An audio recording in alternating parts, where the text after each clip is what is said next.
From Indianapolis, with an eye on every corner of Indiana, this is IBJ Media's Inside Indiana Business with Gary Dick.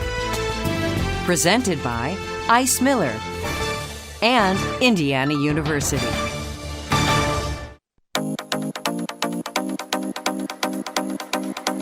The numbers are in on how much money college football's crown jewel pumped into Indiana's economy. And the drought is over.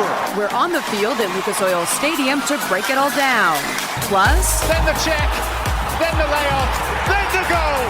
why the IU Kelley School of Business and professional soccer players are scoring big on the pitch. And celebrating Hispanic Heritage Month in Indiana. We crisscross the state to visit Latino businesses that are clicking on all cylinders to drive Indiana business forward. Hello and welcome to Inside Indiana Business. I'm Gary Dick, coming to you this week from the home of the Indianapolis Colts, Lucas Oil Stadium. And you know, since this venue opened in 2008, it has been home to so many iconic sporting events, from Final Fours to the Super Bowl. Those events helping Indianapolis live up to its name as the city where champions are crowned.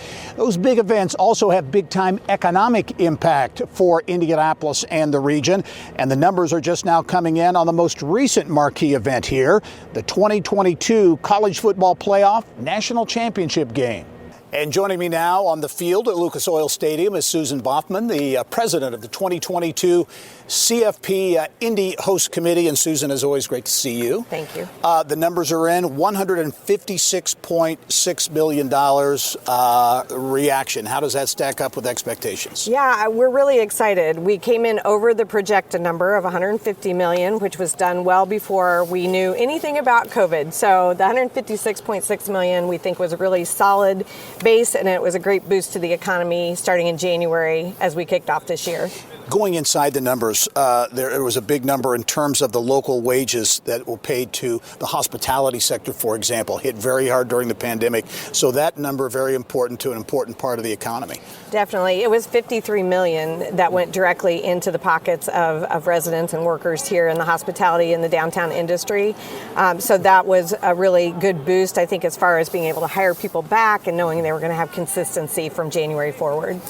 Media exposure is always kind of tough to really calculate what that is, but I know a big number on that, and the number ratings-wise for the game itself, which gave Indianapolis a big hit, was, I guess, the largest non-NFL number ever. Yeah, ESPN broadcast, it was 22.2 million, so that set a record for non-NFL games, and then our media impact across the 4 days of the event was over $34 million. So that doesn't even count what we did leading up to the game. So it was a great way to get Indianapolis and Indiana back in the eye of the public. You never know about certainly the weather in January, February here. Lucked out during the Super Bowl a number of years ago. It was very cold this time. How did that impact? Thanks. Yeah, I guess one upside is living in Indiana and people visiting here, you're going to bring your winter coat, and that was great. It was a little cold. We actually got good feedback on the city. People really enjoyed the ability to walk around, even though it was cold. They also got to take advantage of the skywalks from hotel to hotel in the venue. So that all got very positive commentary. Feedback from the leadership in terms of how Indianapolis did. Indy always gets very high marks. How about this time? Yeah, living up to the history, right? The CFP out of their national office was very happy. They're getting a lot of good feedback from around the country and have showed signs of interest in coming back. Speaking of coming back, everyone wants to know, hey, we're going to get another game. We're going to get another national championship game or expanded playoffs, maybe something else. Have there been talks along those lines? Early discussions and definitely interest, I think, on our part amongst our stakeholders and the city and state government. We felt like there was a great return on our investment. We are really appreciative of our donors that funded this. And so I think we would keep a steady eye on what opportunities are going to come up here in the future. You mentioned the economic impact, which is so important for these events. This event occurring at the beginning of the year, the beginning of 2022, that kind of set the stage coming out of the pandemic for other events and conventions and things in Indianapolis as well. Yeah, I think thanks to great leadership from Andy Mallon and the CIB working with health and safety procedures, we were able to conduct the event, have it fully ticketed, and have all the full attendance, which really gave confidence, I think, for other events to come in and feel that they could do the same thing. And we're certainly grateful to see that resurgence of people downtown working, playing, having fun, coming to these events. Another byproduct of events like this are these legacy projects, and I know teachers and teaching a big part of that, and that is continuing well beyond the game. Yes, that was a goal we set, to try to not only take care of teachers during the 2 or 3 years leading up to, but to continue on after the game. And I'm pleased that we're able to do that. We have a partnership with the Department of Ed through the state, through Teach Indy, working on placement of minority teachers, and also continuing to renovate middle school media centers. Susan Boffman, the head of the Indy, the CFP host committee here in Indianapolis for that big game with big numbers it generated. Susan, it's always great to see you. Thank you so much. All right. Well, the CFP National Championship game, just one of many events in Indianapolis, committed to Indianapolis, and more in the pipeline. For details on that pipeline and more, let's go outside of Lucas Oil Stadium now and our Mary Rachel Redmond. Well, Gary, this truly is the house that Peyton built. Without him, we probably wouldn't have had this. Indianapolis on this Sunday, America's sports capital. Super Bowl 46. Or this. Indianapolis, now only 4 remain. Suggs for the win! Oh, yes! Oh, yes! And this. Welcome to downtown Indianapolis for the Big Ten Championship. So what's next? 2024 is going to be a big year. We start off with the NBA All-Star Game. Then we have the Olympic trials for swimming. We're going to build 2.5 pools inside Lucas Oil Stadium and have the largest indoor swimming crowd ever. And then we have Big Ten football, NCAA Final Four in 26. It's his first final. Oh, and by the way, Indy hosting the Olympic swim trials in 2024. Kind of a big deal.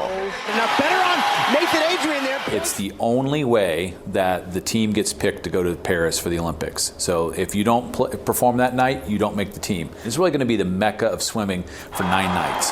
9 nights of primetime coverage. It's going to be 9 nights of Georgia Street parties, 9 nights of a fan fest. So there's going to be something for everybody. And from the pool to the pinnacle of every football player's dreams, With the first pick. could Indy be a potential candidate to host the NFL Draft? First of all, I think we're the perfect candidate for the draft. I mean, there is no better city to host an event in. But we have put in an interest for the NFL Draft. And the Dolphins moving down then back. The NFL Draft is obviously something we're watching.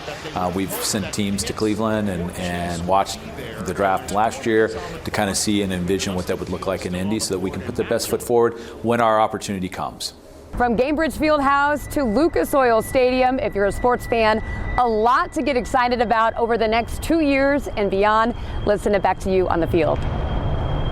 All right, Mary Rachel, thank you. Well, coming up next, Purdue and a shift in strategy when it comes to educating the next generation of business leaders. Details on the university's new business school. And one of the key figures pushing economic development in central Indiana is taking on a new role in higher education. President Whitten said, if you're passionate about growing Indianapolis's economy and then the state's economy, there's no better way to do that than at IU. And she said, the states with the best public universities are the states with the best economies for attracting and retaining talent. And she was like, tell me where I'm wrong. Much more with former Indy Chambers CEO and soon-to-be VP of Community Relations at IU, Michael Huber, on the next edition of the Business and Beyond podcast. You can find it starting Monday at InsideIndianaBusiness.com. We're back now inside Lucas Oil Stadium. And on your last trip to Lucas Oil, you were not seeing things if you noticed something different about the scoreboards here. They are much bigger, like the size of a 2,000 square foot home bigger, all part of the Indianapolis Colts enhancing the game day experience at Lucas Oil Stadium. It's time now for Eye on Education.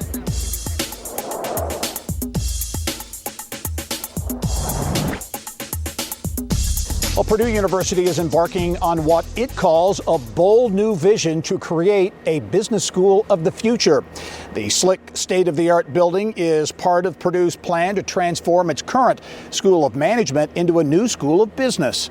Numbers are driving the need to expand. Purdue says it has seen tremendous growth over the past 3 years in the number of students at the Kranther School of Management, a 33% increase that fueled the need to create a new way to educate future business leaders. If you go back to what made our school great at its inception in the 1960s, it was a focus on how do you take the best parts of science and engineering training, combine that with providing students business acumen, and the combination of those things is really potent in terms of the ability of individuals to go on to lead or found great technology companies. And so from a curricular perspective, we are dramatically expanding degrees that really sit at the intersection of the STEM disciplines and business. Well, Indiana University and professional soccer hitting the pitch together in the name of higher education. The Major League Soccer Players Association will soon partner with the IU Kelley School of Business so players can earn an online MBA, certificate, or Master of Science degree. The MLS joins the National Football League and more than a dozen others to take part in the Kelley School of Business program. The greatest benefit for us is that the diversity of perspectives that the MLS players will bring to their learning also enriches the learning of all the other students. The MLS students do not take specific standalone courses just for them. They'll be in, they might take a finance class with students from Raytheon and General Motors, Purdue School of Agriculture, all of our different partners, NFL, and they'll just all be there together. Indianapolis-based Project Lead the Way has a new leader. The national education nonprofit has appointed Dr. David Dimmitt, president and CEO. He succeeds Vince Bertram, who retired this spring. Dimmitt has more than 13 years of executive experience with Project Lead the Way, which provides learning experiences in computer science, engineering, and biomedical science for pre-K through 12 students and teachers. Well, what started as a side project for a radiation therapist at IU Health, it's grown into a full-blown 3D printing lab, so busy that it needs to relocate to 16 Tech. Let's go back in studio now, where Kelley Valletta has details. Kelley. Thank you, Gary. The 3D Innovations Lab at IU Health takes ideas from clinicians and helps bring them to life. Some of the projects include custom 3D printing devices for radiation therapy. This could be devices designed to fit a patient's unique anatomy perfectly to ensure radiation is delivered with the most accuracy. The lab can also print surgical models using the patient's specific anatomy, so surgeons can use the models to prepare for complicated cases before the operation. Brian Overshiner started the lab as a side project, but his services were soon in high demand. In fact, the lab has outgrown its space in the basement of University Hospital, and early next year will move to the 16 Tech Innovation District.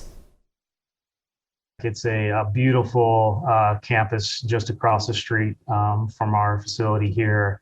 Very forward-thinking, tech-oriented. So we think it's a good match for the type of work and technology that we use. It will just give us a proper space to house our equipment and our team to work out of.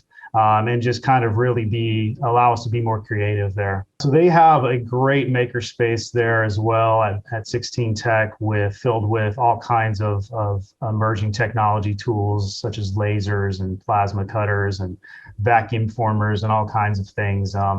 A lot of those things we don't even know how we'll use yet, but we'll have access to those things. So when we do have use cases, we'll have that, be able to use these other tools. So just gives us more in our toolbox of our arsenal to help people, help deliver the best care that we can. You never know what someone's going to ask for. And a lot of times, when clinicians have problems or they come to us for solutions and they don't maybe have an engineering background, but they know what they need. and they know what they want something to do. And then we take it upon ourselves to figure out how can we accomplish that. So it just gives us, a challenge every day when they come in with a hard problem sometimes to find solutions for. The lab has now created more than 350 radiation therapy devices and about 50 surgical models. With the move to 16 Tech, the lab will also be growing the team significantly. Up next, an update on a huge potential shot in the arm for the northern Indiana economy. We'll have the latest on where things stand with Ultium cells and a massive EV battery plant in St. Joseph County. And what you can expect to see in the IBJ this week, a deeper dive into a Mexico-based ag tech company setting up its first shrimp operation in Indiana. Plus, Dave Lindquist looks at the new trend in music, how careers are being built on online data, and a report on the dynamics behind the race for Indiana Senate between incumbent Todd Young and Democratic challenger Tom McDermott. And Gary will be right back from Lucas Oil Stadium after this. At PNC Bank, we're committed to making a difference in the lives of our customers and communities by helping them move forward financially. As a Main Street bank, we try to do right by our customers with every encounter. Our local teams offer personalized financial advice to help guide you in making the best decision. We're proud to be part of your community. PNC Bank. See how we can make a difference for you at pnc.com. Copyright 2022, the PNC Financial Services Group, Inc., all rights reserved. Here's a mind-boggler for you. If you took every brick off of Lucas Oil Stadium and lined them all up, that would span some 185 miles, which is like driving from Indianapolis to Chicago. Well, as we continue our show from Lucas Oil, let's take a look at what else is making business news headlines around Indiana. Well, passengers flying in and out of Fort Wayne International can now see the first stages of a major renovation project. Fort Wayne International adding 2 new passenger gates, relocating its existing Gate 8, also added amenities for travelers with disabilities. There are new glass passenger boarding jet bridges, additional seating, and new men's and women's restrooms there. The renovation project now moves on to existing gates 5 through 7, and those gates expected to reopen early next year. Well, Launch Terre Haute is searching for the next wave of entrepreneurs with its Launchpad pitch competition. This year's event will have a focus on food, specifically food entrepreneurs who could win space for their business inside Haute City Center. Launchpad was created a year ago with the goal of giving a local startup a location to set up shop. It's time now to go inside innovation. Well, big news in northern Indiana. The St. Joseph County Council unanimously approved tax incentives and a development agreement for a potential $2.4 million electric vehicle battery manufacturing plant in New Carlisle. Ultium Cells is planning a 2.5 million square foot facility, which is expected to create 1,600 jobs. The 656-acre site inside the Indiana Enterprise Center is one of 4 locations being considered for that joint venture. Ultium says it hopes to break ground on the project by early next year, and production could begin in 2025. The South Bend Regional Chamber says the plant could generate an estimated $652 million in annual economic impact once it is fully operational. Well, the 4th startup to launch out of High Alpha this year has closed on a $4.2 million round of seed funding. Humankind is a retail technology company that offers concierge services so retailers can make personal connections with online shoppers. The startup says it plans to have more than 25 employees by the end of next year. The launch of Humankind is High Alpha's 26th to date. Well, coming up next, a trip across Indiana and a big fist bump to Indiana's thriving Latino business community. We're celebrating Hispanic Heritage Month with Yelp's Brittany Smith in this month's Trendiana. And join us as we honor human resource leaders in the areas of diversity and inclusion, talent recruitment, employee experience, and training and development at IBJ's inaugural HR Impact Awards. That's October 13th. Reserve your seat by October 5th at ibj.com/events. I feel like I'm part of history, Coach Stadium. So I look forward to come back and bring my family and sit exactly where I was working at and tell them, say, hey, I did this. Maybe grandkids be playing here one day. Say, Grandpa built this. That's James King from Gary. His hands were part of the crew who built the railings inside Lucas Oil Stadium, the home of the Indianapolis Colts and so many other big events. Well, Hispanic Heritage Month, it celebrates the many contributions, the diverse cultures, as well as the extensive histories of the Latino community. Get this, the Indianapolis Chamber of Commerce estimates that Latino-owned businesses in the Indianapolis metro area alone contribute some $1.1 billion to the local economy. And I'm pleased, as always, to be joined by Yelp Director of Community Campaigns, Brittany Smith, with a sampling of some really creative Latino businesses. Brittany, always great to see you. Thank you, Gary. Great to be here. Yeah, here at Lucas Oil Stadium.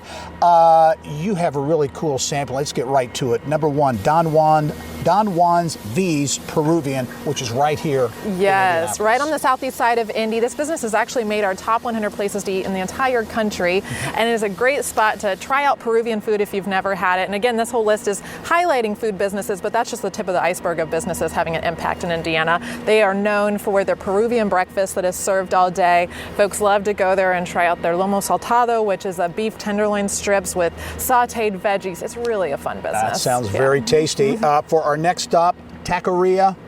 Loose Tacos. Yes. And you went to your hometown of Union City. Yes, right? This is such a great story. The Ulloa family has had such an impact on downtown Union City and the revitalization. They have currently 2 businesses and actually adding a third next year with rotisserie chicken, so expanding on that main street.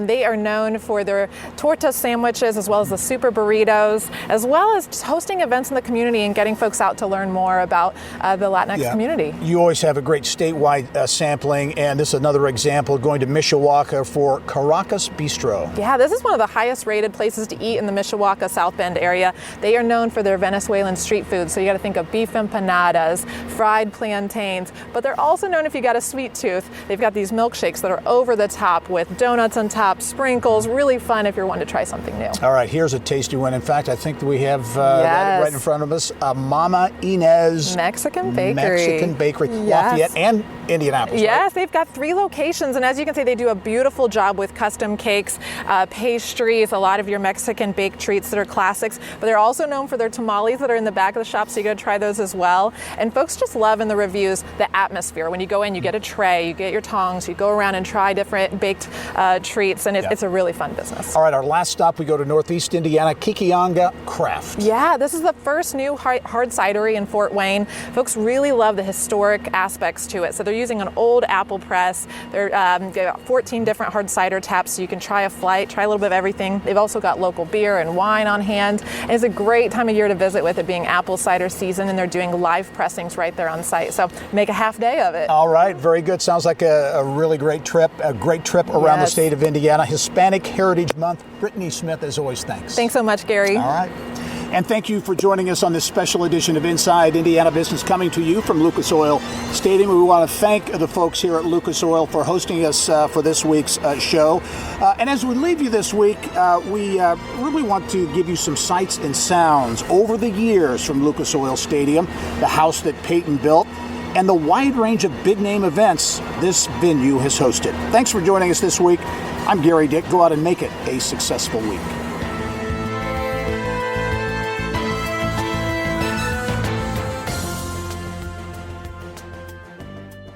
Thank you for listening to the Inside Indiana Business Television podcast. Remember, you can get the latest business news from every corner of the state at InsideIndianaBusiness.com. I'm Gary Dick. Go out and make it a successful week.